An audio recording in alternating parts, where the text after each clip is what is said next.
This is happening. Anil Gupta ji, मतलब अब तक के जो पिछले मामलों को अगर देखा जाए तो पिछले मामलों में जो आरोपी है, जो ओनर है, उसको पकड़ लिया जाता है, या जो को ओनर उसको पकड़ लिया जाता है, गिरफ्तार भी हो जाता है, फिर कुछ महीने जेल में रहता है और उसके बाद बेल पर बाहर आ जाता है। लेकिन मुझे एक नजीर, एक उदाहरण बताइएगा कि जब एमसीडी अधिकारियों पर या उसमें शामिल किसी अफसर पर या नेता पर कार्रवाई हुई हो और वो सजा काट के आया और उसकी संपत्ति कुर्क हुई हो, मुझे बताइए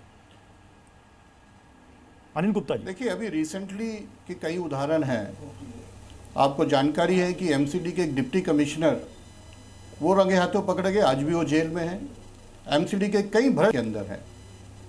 सरकार के डिपार्टमेंट समय समय पे कार्रवाई करते हैं।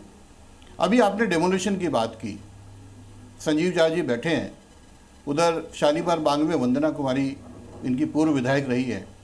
जब सरकारी भूमि पर इनके समय में कब्जा हुआ, मकान बना, आज कोर्ट के आर्डर पे कार्रवाई हो रही है, तो ये उसका विरोध करने पहुंचते हैं।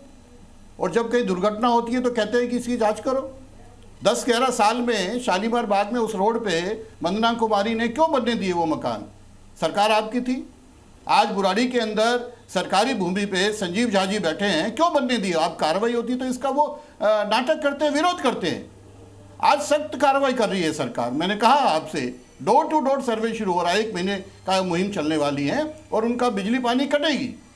पर इतनी लेगेसी में इतनी प्रॉब्लम मिली है, उसको करने में समय लेगा। फिर भी हमारी जिम्मेवारी मैं मानता हूँ, ये दुखद घटना है, जिम्मेवारी है। समय लेंगे, सरकार सख्त कार्रवाई कर रही है, लेकिन उसी समय के चक्कर में पता चला एक और हादसा हो गया।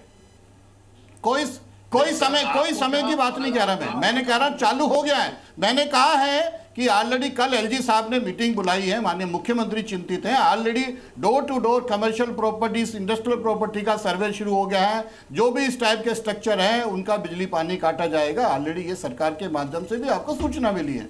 कोई समय की बात नहीं कर रहे। ऐसी दुखद घटनाएं आगे ना हो। अफसरों ने जिन्होंने इसको अलाउ किया था उसके खिलाफ एक्शन होगा या नहीं?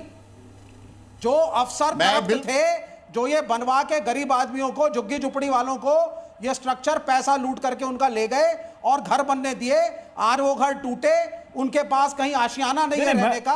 आज की बहस इसलिए है कि अब इससे आगे, इसके आगे की कार्रवाई की बात कर रहे हैं, क्योंकि होगा कुछ नहीं। मालिक गिरफ्तार हो गया, 4 दिन खबरों में रहेगा, 5वें दिन लोग भूल जाएंगे। अब पता चला कुछ महीनों के बाद वो बेल पर बाहर आ जाएगा। मैं मोनिका मेहरोत्रा जी, जो बार बार बीजेपी की तरफ से 27 साल की लेगेसी कहा जा रहा है, इसमें आपको भी समेटा गया कि आपके समय का दिया हुआ ये मकड़ जाल है, उनके समय का दिया हुआ ये प्रसाद है जो अभी तक लेते आ रहे हैं, ग्रहण कर रहे हैं। क्या करेंगे? इनकी मजबूरी है, कह रहे हैं। कैसे हम सफाई करें इसकी? प्रत्युष जी, ये कहना गलत नहीं होगा कि ये वाकई ये हादसा नहीं, हत्या है। दिन दिहाड़े आग में 20-22 लोग जीवित जल जाएं, इससे दुखद घटना क्या होगी? और प्रत्युष जी, ये मानना भी पड़ेगा कि दिल्ली में मल्टीप्लिसिटी ऑफ डिपार्टमेंट्स हैं। एमसीडी हो गई, डीडीए, फायर, दिल्ली गवर्नमेंट, और ये सब अलग अलग तहत के अंदर आती है। एमसीडी का रोल काउंसलर्स देखते हैं, दिल्ली गवर्नमेंट का पीडब्ल्यूडी, हेल्थ मिनिस्ट्री, फिर सेंट्रल गवर्नमेंट। तो ये मल्टीप्लिसिटी तो है ही। और देखिए, पॉलिटिक्स कोई नहीं करना चाहता इसमें, लेकिन जाहिर सी बात है सवाल उठेंगे ना प्रत्युष जी। अगर हम पावर में होते तो हमारे भी सवाल उठते। आज भारतीय जनता पार्टी है और फिर वो बातें याद आती हैं, ना खाऊंगा ना खाने दूंगा, ट्रिपल सरकार। ये कब तक हम ये बातें बोलते रहेंगे और कब तक ये नारों में छुपते रहेंगे? आपने ठीक सवाल उठाया कि क्या सिर्फ ओनर की ही जिम्मेवारी है? क्या ये डिपार्टमेंट अकाउंटेबल नहीं है सर?